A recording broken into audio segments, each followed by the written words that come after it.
हरे कृष्णा दोस्तों, आपके अपने चैनल देवलोक स्टोरीज में आप सबका स्वागत है। आज हम आपको पितृपक्ष की इंदिरा एकादशी के बारे में बताएंगे। हम आपको बताएंगे इंदिरा एकादशी का महत्व क्या है, इसकी पूजा विधि क्या है, सही तिथि, सही समय क्या है, इस व्रत का पारण किस समय करना चाहिए और इंदिरा एकादशी के व्रत की कथा क्या है। आश्विन माह के कृष्ण पक्ष की एकादशी को इंदिरा एकादशी के नाम से जाना जाता है। एकादशी का व्रत व्यक्ति को पाप कर्मों से मुक्त करता है। वैसे तो साल की सभी एकादशी व्रत महत्वपूर्ण होते हैं, लेकिन पितृपक्ष में आने वाली इंदिरा एकादशी की बात खास है। ग्रंथों में कहा गया है कि श्राद्ध के दिनों में विष्णु पूजा करने से भी पितृ तृप्त हो जाते हैं। इसीलिए इंदिरा एकादशी की खास बात यह है कि यह पितृपक्ष में आती है, इससे इसका महत्व बढ़ जाता है। पद्म पुराण के अनुसार इस एकादशी का व्रत करने वाले व्यक्ति के 7 पीढ़ियों तक के पितृ तर हो जाते हैं। विधि पूर्वक पूर्वज के नाम पर दान कर दिया जाए तो उन्हें मोक्ष मिल जाता है और व्रत करने वाले को वैकुंठ प्राप्ति होती है। इस दिन विधि विधान तर्पण और ब्राह्मण भोजन कराने से, दान दक्षिणा देने से पितृ स्वर्ग में चले जाते हैं। पंचांग के अनुसार आश्विन माह के कृष्ण पक्ष की एकादशी तिथि 9 अक्टूबर 2023 को दोपहर 12:36 पर शुरू होगी और अगले दिन 10 अक्टूबर 2023 को दोपहर 3:08 पर इसका समापन होगा। उदया तिथि के अनुसार एकादशी का व्रत 10 अक्टूबर को रखा जाएगा। एकादशी व्रत का पारण का समय। पितृपक्ष की एकादशी का पारण 11 अक्टूबर को सुबह 6:19 से सुबह 8:39 तक किया जाएगा। इस दिन द्वादशी तिथि का समापन शाम 5:37 पर होगा। इंदिरा एकादशी व्रत कथा। धर्मराज युधिष्ठिर कहने लगे कि भगवान आश्विन कृष्ण पक्ष की एकादशी का क्या नाम है, इसकी विधि और फल क्या है, सो आप कृपा करके कहिए। श्री कृष्ण कहने लगे कि इस एकादशी का नाम इंदिरा एकादशी है। यह एकादशी पापों को नष्ट करने वाली तथा पितरों को अधोगति से मुक्ति दिलाने वाली है। हे राजन, ध्यान पूर्वक इसकी कथा सुनो। इसके सुनने मात्र से वाजपेयी यज्ञ का फल प्राप्त होता है। पहले सत्ययुग के समय में महिष्मती नाम की नगरी में इंद्रसेन नाम का एक प्रतापी राजा धर्म पूर्वक अपनी प्रजा का पालन करते हुए शासन करता था। वह राजा पुत्र पौत्र और धन धान्य से संपन्न तथा विष्णु का परम भक्त था। एक दिन जब राजा सुखपूर्वक अपनी सभा में बैठा था तो आकाश मार्ग से महर्षि नारद उतरकर उसकी सभा में आए।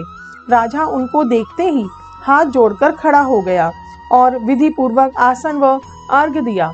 सुख से बैठकर मुनि ने राजा से पूछा कि हे राजन, आपके 7 अंग कुशल पूर्वक तो हैं, तुम्हारी बुद्धि धर्म में, तुम्हारा मन विष्णु भक्ति में तो रहता है। देवर्षि नारद की ऐसी बात को सुनकर राजा ने कहा, हे महर्षि, आपकी कृपा से मेरे राज्य में सब कुशल है तथा मेरे यहाँ यज्ञ कर्मादि सुकृत हो रहे हैं। आप कृपा करके अपने आगमन का कारण कहिए। तब ऋषि कहने लगे, हे राजन, आप आश्चर्य देने वाले मेरे वचनों को सुनो। मैं एक समय ब्रह्मलोक से यमलोक को गया। वहां श्रद्धा पूर्वक यमराज से पूजित होकर मैंने धर्मशील और सत्यवान धर्मराज की प्रशंसा की। उसी यमराज की सभा में महान ज्ञानी और धर्मात्मा तुम्हारे पिता को एकादशी का व्रत भंग होने के कारण देखा। उन्होंने जो संदेशा दिया है सो मैं तुमसे कहता हूँ। उन्होंने कहा है कि पूर्व जन्म में कोई विघ्न हो जाने के कारण मैं यमराज के निकट रह रहा हूँ। सो हे पुत्र, यदि तुम आश्विन कृष्ण एकादशी व्रत का व्रत करे मेरे निमित्त करो तो मुझको स्वर्ग की प्राप्ति हो सकती है। तब राजा कहने लगा कि हे महर्षि, आप इस व्रत की विधि मुझसे कहिए। नारद जी कहने लगे कि हे राजन, आश्विन माह के कृष्ण पक्ष की दशमी के दिन प्रातःकाल श्रद्धा पूर्वक स्नान आदि से निर्मित होकर पुनः दोपहर को भी नदी आदि में जाकर स्नान करें। फिर श्रद्धा पूर्वक पितरों का श्राद्ध करें और एक बार भोजन करें तथा भूमि में शयन करें। प्रातः काल होने पर एकादशी के दिन दातून आदि करके स्नान करें। फिर व्रत के नियमों को भक्ति पूर्वक ग्रहण करता हुआ प्रतिज्ञा करें कि आज मैं संपूर्ण भोगों को त्याग कर निराहार एकादशी का व्रत करूंगा। हे अच्युत, हे पुंडरीकाक्ष, मैं आपकी शरण में हूँ, आप मेरी रक्षा करना। इस प्रकार नियम पूर्वक शालिग्राम की मूर्ति के आगे विधि पूर्वक श्राद्ध कर योग्य ब्राह्मणों को फलाहार का भोजन करावें और दक्षिणा देवें। पितरों के श्राद्ध से जो बच जाए उसको सूंघ कर गौ को दे तथा धूप दीप गंध पुष्प नैवेद्य आदि सब सामग्री से ऋषिकेश भगवान का पूजन करें। रात में भगवान के निकट जागरण करें। इसके पश्चात द्वादशी के दिन प्रातःकाल होने पर भगवान का पूजन करके ब्राह्मणों को भोजन करावें। भाई बंधुओं स्त्री और पुत्र सहित आप भी मौन होकर भोजन करें। नारद जी कहने लगे कि हे राजन, इस विधि से यदि तुम आलस्य रहित होकर इस एकादशी के व्रत को करोगे तो तुम्हारे पिता अवश्य ही स्वर्ग लोक को जाएंगे। इस प्रकार उपदेश देकर नारद जी अंतर ध्यान हो गए। नारद जी के कथानुसार राजा द्वारा अपने बांधुओं तथा दासों सहित व्रत करने से आकाश से पुष्प वर्षा हुई और उस राजा का पिता गरुड़ पर चढ़कर विष्णु लोक को गया। राजा इंद्रसेन भी एकादशी के व्रत के प्रभाव से निष्कंटक राज करके अंत समय में अपने पुत्र को सिंहासन पर बैठाकर स्वर्ग लोक को गया। हे युधिष्ठिर, यह इंदिरा एकादशी के व्रत का महात्म मैंने तुमसे कहा।